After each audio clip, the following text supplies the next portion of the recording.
I mean, just imagine trying to drink from a really delicate glass straw while riding a mechanical bull. Oh man, that sounds impossible. Right. But now imagine the liquid inside that straw is highly volatile. It's sitting at minus 160 degrees Celsius. And if the straw snaps, you don't just spill your drink. No, you trigger a massive catastrophic chain of events. Exactly. And that is exactly the physics puzzle terminal managers face every single time a liquefied natural gas carrier docks at a jetty. Every single time. So today's deep dive is actually built specifically for you maritime students out there. Yeah, the future deck officers. And the marine engineers tuning in, we are pulling directly from this incredibly comprehensive technical breakdown by OSS A LNG. It's a great document. It really is. It's titled Cryogenic Unloading Arms, LNG Terminal Design and Safety.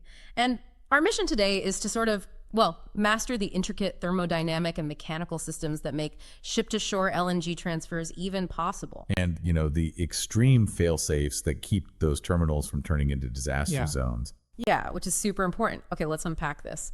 Liquefied natural gas isn't just cold. Right. It's this substance in a state of constant, highly volatile tension with its surrounding environment. It's always pushing against the boundaries of whatever is trying to contain it. And that tension, it dictates literally every single design choice at an LNG terminal. Really? Every choice. Pretty much. For the marine engineers looking at these systems, the fundamental rule of this frozen world is it's actually somewhat counterintuitive. How so? Well, in cryogenics, the immediate danger isn't necessarily the cold itself. It's the profound rigidity that the extreme cold induces in almost everything it touches. Oh, like freezing it solid. Exactly.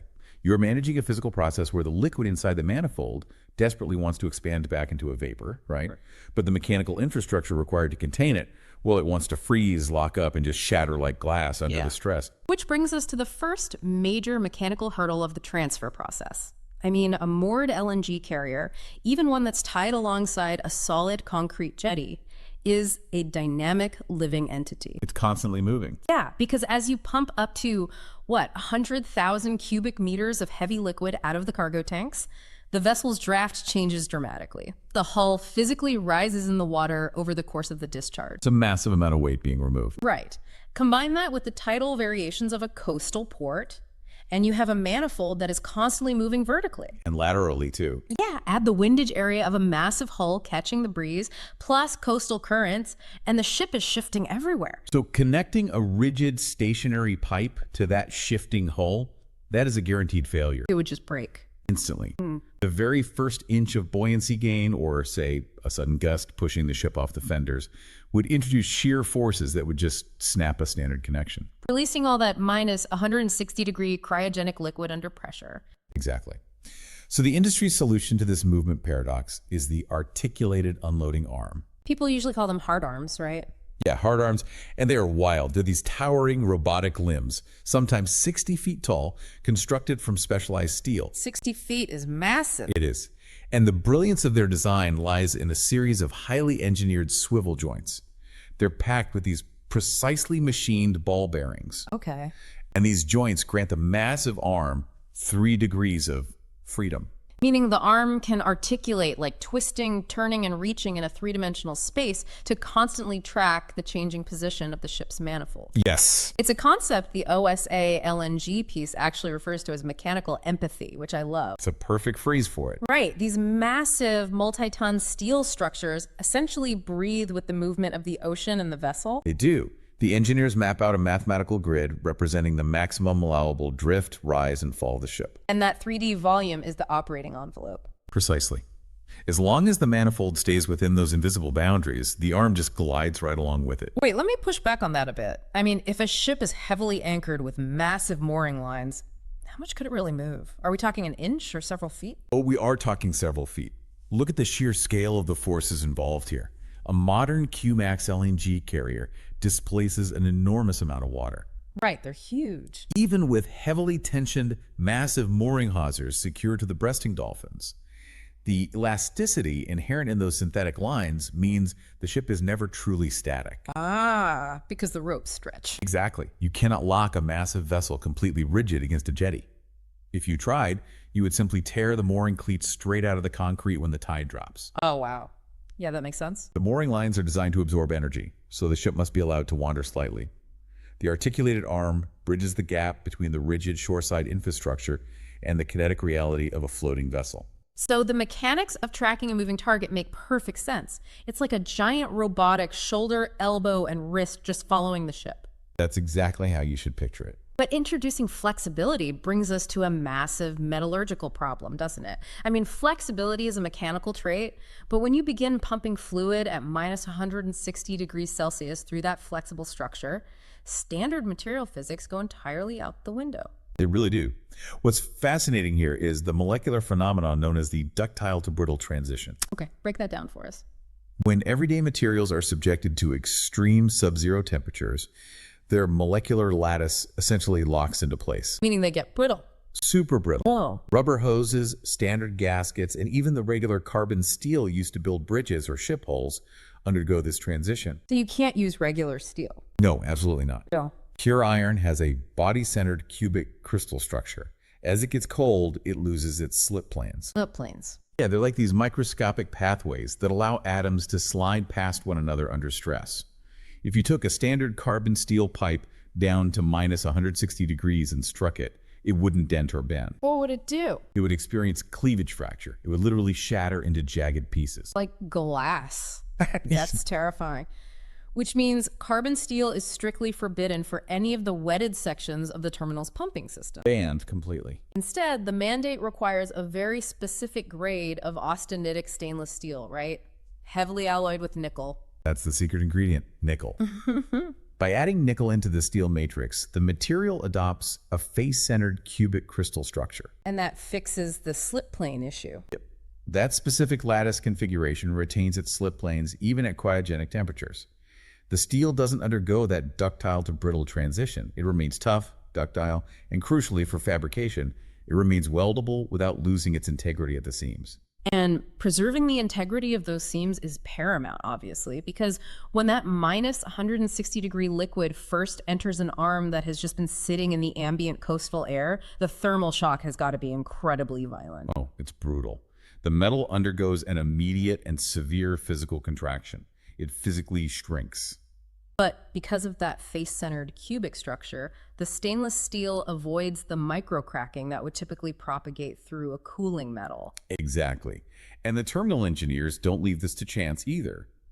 Every single weld on an unloading arm and the associated jetty piping undergoes extensive radiographic testing. Basically X-rays. Right, X-rays, to ensure there isn't a single microscopic void that could act as a stress concentrator during that thermal shock. Okay, so that answers the shattering problem, but here's where it gets really interesting to me. It introduces a geometric puzzle. Okay, how so? Well, if this specialized nickel alloy stainless steel is so resilient and the X-rays confirm the welds are flawless, why is the jetty infrastructure covered in those massive U-shaped expansion loops? Oh, the expansion loops. Yeah, we see these giant detours in the piping leading up to the arms. If the steel is supposedly impervious to cryogenic fracturing, why do we need to build slack into a rigid pipe? That's a really good question. The material is impervious to failing under the stress of the shrink, but it cannot defy the physical reality of the contraction itself. But it still shrinks. Yeah, the metal still physically loses volume and length as it drops to minus 160 degrees. Imagine a long, straight run of steel pipe securely bolted to structural concrete supports at both ends. Okay. When the cryogenic fluid hits, that straight pipe might try to shrink by several inches over its length. Several inches. Wow. Yeah, and if it's bolted tight, it will pull against those structural anchors with thousands of pounds of sheer tensile force. So even if the pipe doesn't shatter? It will absolutely rip the bolts out of the concrete or shear the anchors clean off the dock. Oh, man. So the expansion loop converts that linear tension into torsional flex. You got it. As the straight sections of the pipe shrink and pull away from each other, that giant U-shape acts as a rigid spring. It flexes slightly inward, absorbing the geometric change without transferring that destructive tensile force to the concrete foundations. It allows the steel to survive the physical process of shrinking and expanding every time a ship arrives and leaves without, tearing the jetty apart. That is brilliant. It manages the thermal cycling perfectly, but managing the metal is only handling the internal environment.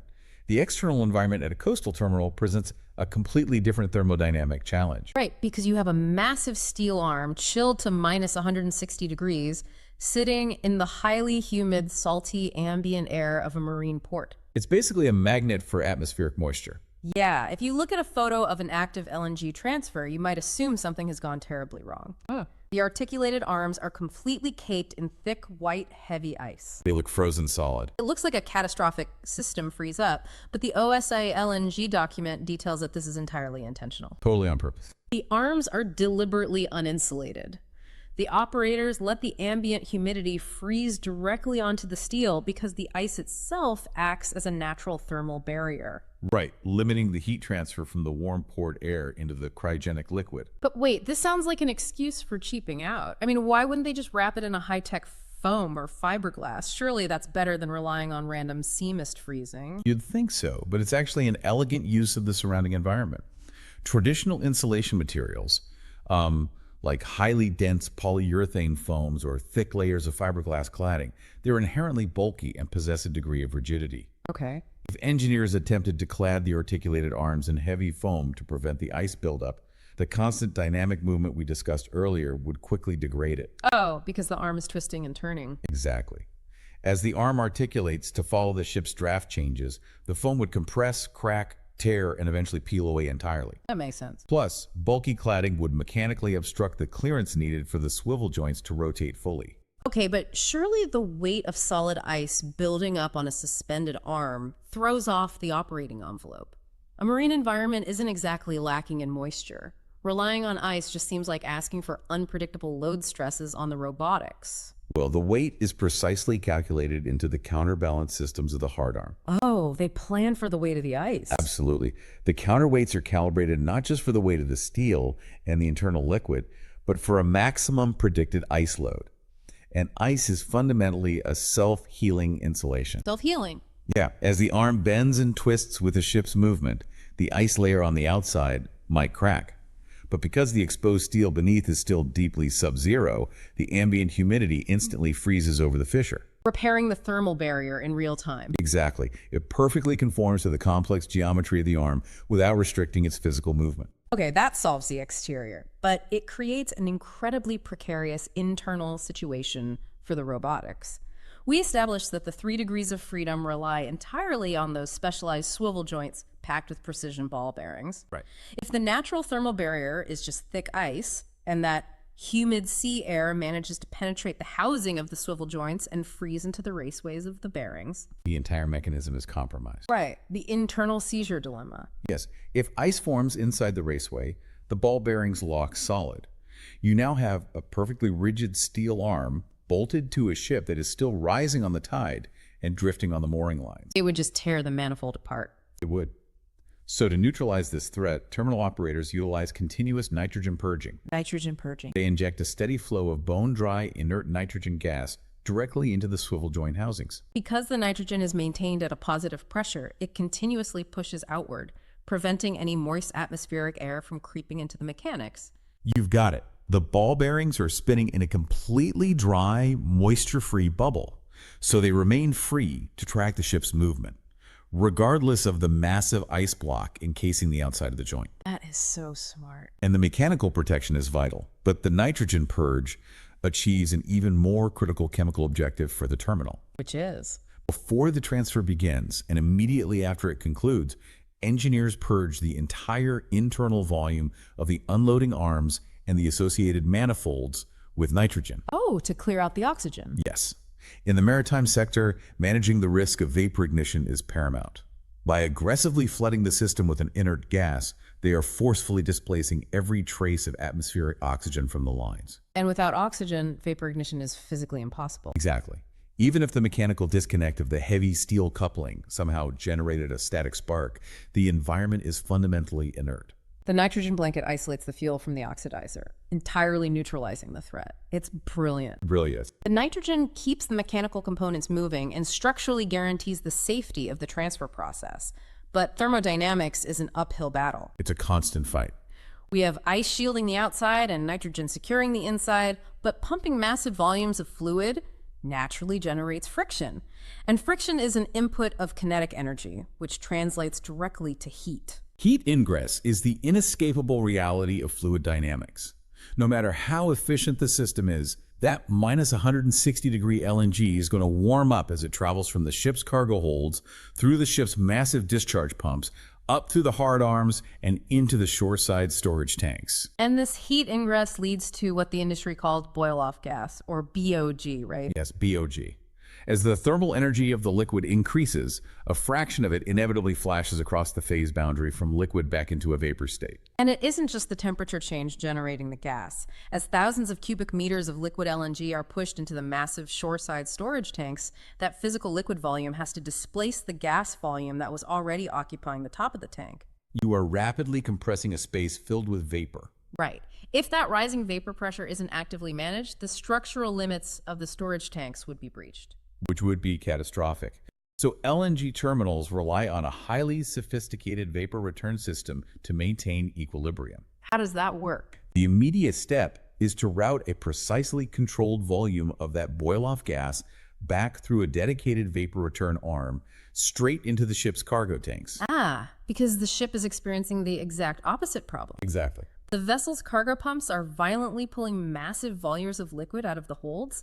If you don't immediately replace that evacuated liquid volume with a gas volume, the ship's tanks pull a massive vacuum. And that vacuum is dangerous. The atmospheric pressure bearing down on the hull from the outside could literally cause the deck structures to buckle inward, so feeding the vapor back balances the ship's internal pressure. Exactly, it stabilizes the carrier. But the ship can't absorb all the generated boil-off gas.